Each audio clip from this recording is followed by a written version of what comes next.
I can not believe যে sunflower মিররটা আমি বানিয়েছি। নমস্কার, আমি সঞ্চিতা। একটা কিউট DIY ছোট্ট ভিডিওতে তোমাদের সকলকে জানাই স্বাগত। এই মিররটা প্রায় 1 বছর ধরে আমার বাড়িতে পড়ে রয়েছে। অনেকদিন ধরেই ভাবছিলাম এটা দিয়ে কি বানানো যায়, কিন্তু কিভাবে ডেকোরেট করব সেটাই ভেবে পাচ্ছিলাম না। টিউবের ডিজাইন খুঁজতে খুঁজতে হঠাৎই এই আর্টটা আমার সামনে আসে। তখনই ঠিক করে নিলাম এটাই বানাবো। আর প্রায় নভেম্বর মাসে কেটে রাখা একটা কেকের প্লেট আমি রেখে দিয়েছিলাম যে না, এটা দিয়েই এটার সাথে কোনো একটা কিছু করবই, কিন্তু নিজের ওয়েতে। তো ওই ডিজাইনটাকে কনফার্ম করলাম। আর সব থেকে বড় টাস্ক ছিল আমার এই মিররটাকে এই ফ্রেমটা থেকে বার করা। এটার জন্য আমি একটা মোমবাতি আর দেশলাই নিয়ে নিয়েছি এখানে।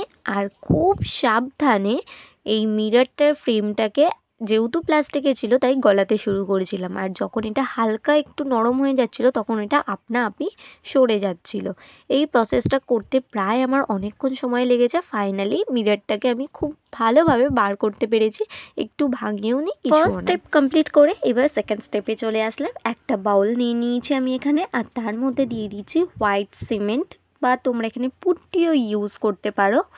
আর সেটাকে নিয়ে তার মধ্যে দিয়ে দিচ্ছে ফেভিকল। আমার এখানে একটুখানি ফেভিকল কম হয়ে যাওয়ার আমি একটা টুইস্ট ইউজ করেছিলাম, মানে ফেভিকলের কৌটোর মধ্যে বেশ কিছুটা জল নিয়ে তারপরে ওটা একটুখানি নাড়িয়ে চাড়িয়ে ওর মধ্যে দিয়ে বেশ ভালো করে ডোটাকে মেখে নিয়েছিলাম, একদম ময়দা মাখার মতন, যেন খুব নরমও না হয় আবার খুব হার্ডও না হয়। এবার চলো থার্ড স্টেপ ফলো করা যাক।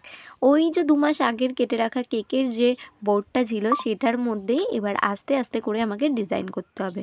প্রথমে না আমি দিশা খুঁজে পাচ্ছিলাম না ডিজাইনটা ঠিক কোথা থেকে স্টার্ট করব। তারপর ঠিক যেমন করে তোমরা ভিডিওতে দেখছো এরকম করেই শুরু করলাম। এই DIY করলে না আমার মন খারাপগুলো সব ভালো লাগায় পরিণত হয়ে যায়। আমার বেশ ভালোও লাগে আর অনেক স্ট্রেসও দূর হয়। কার কার এরকম হয় অবশ্যই কিন্তু জানিও। এই দেখো, তোমাদের সাথে গল্প করতে করতে আমার এই পুরোটা করা কমপ্লিট হয়ে গেছে। এখনই কত দেখতে সুন্দর লাগছে। তাই এটাকে আমি বেশ 1 ঘন্টা মতন ভালো কড়া তাপে রোদ্রে রেখে দিয়েছিলাম। একটু ভালো করে শুকিয়ে নিয়েছি, নাহলে না এগুলো ভেঙে যাচ্ছিল। তারপর এখানে একটা ক্যামেলের ফেব্রিক নিয়ে নিয়েছি ইয়েলো শেডের। এবার এটাকে কালার করার পালা, আর যেটা করতে আমার বেশ ভালো লাগছিল।